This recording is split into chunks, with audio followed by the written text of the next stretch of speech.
Meus irmãos e amigos, vos saúdo na graça do Senhor Jesus. Em A Família Caminhando com Jesus, eu quero trazer nesse momento uma reflexão para o Dia dos Pais com o tema Pai de Todos. Isaías capítulo 63, versículo 16 diz assim a palavra de Deus. 63, versículo 16. Mas tu és o nosso Pai.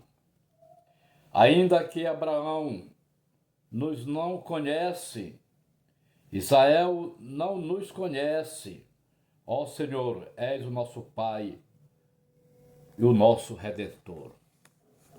Desde a antiguidade é o teu nome. Então, aqui nós observamos que a palavra grega Abba significa pai em diversos sentidos, como avô, bisavô, fundador de uma família. Então chamam pai Abraão, Isaac e Jacó. A Bíblia é a base de uma civilização que aborda mais de 2000 anos, trazendo para a família o mais profundo sentimento de liderança. Deus é o Pai maior.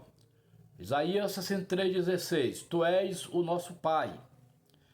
Dentro de um contexto histórico, os judeus usavam as prerrogativas de Abraão, não nos conhecem. Numa declaração de louvor e adoração diz: Tu és o Senhor e o nosso Pai e o nosso Redentor.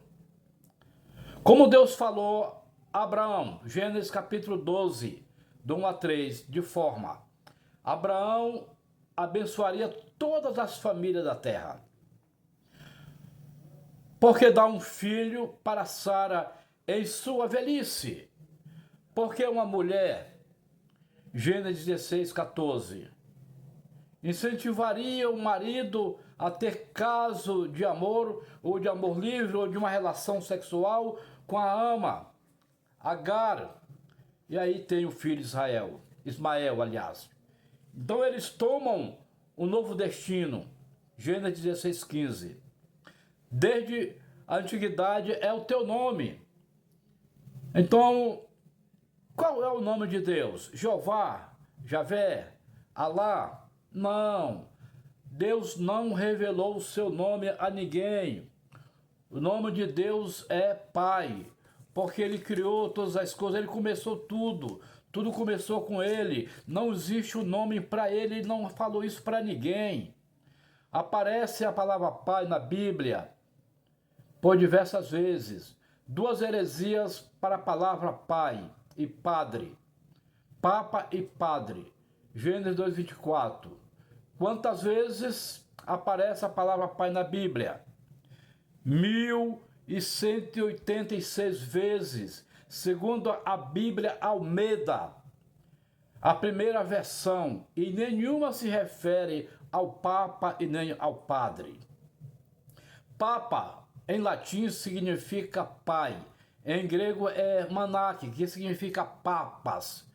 Segundo a Wikipédia, ele é um líder mundial da Igreja Católica e que, por essa razão, ele é chamado como assim, um termo assim, de reverência, de respeito, de carinho. Por isso é chamado de pai. Mas o interessante é que isso não é chamado para os pastores, nem para os apóstolos e outros líderes eclesiásticos. Não é chamado de pai. Só para o Papa e para o Padre. Então, assim, que ninguém chame pai ou padre para o pastor. Por quê? E se você olhar em Efésios, capítulo 4, versículo 6, há um só Deus e Pai de todos. Só um. Só um merece esse título. Então, a palavra aramaica, Abba, que significa em grego, é a mesma coisa. No comunismo já não existe pai, no sentido de uma liderança familiar. Na China, o Xi Jinping, ele matou o próprio pai para assumir o poder. E ele mesmo se intitula de pai e Deus do povo. A unidade entre pessoas não se impõe antes da restrição de uma forma comum. Então, muito embora, nós venhamos observar esses detalhes, então, não significa assim, no sentido geral, que abranja o avô ou fundador de uma família, embora remota. Por isso, os judeus, nos tempos de Jesus, chamavam pais, Abraão, Isaque e Jacó. Jesus ele era chamado filho de Davi, embora distante há muitos anos, conforme Gênesis capítulo 50, versículo 3. Então, todavia, de maneira não se transfere isso de pai no sentido de uma parte de muitos líderes eclesiásticos. Deus é pai sobre todos, acabou, age em todos e por todos.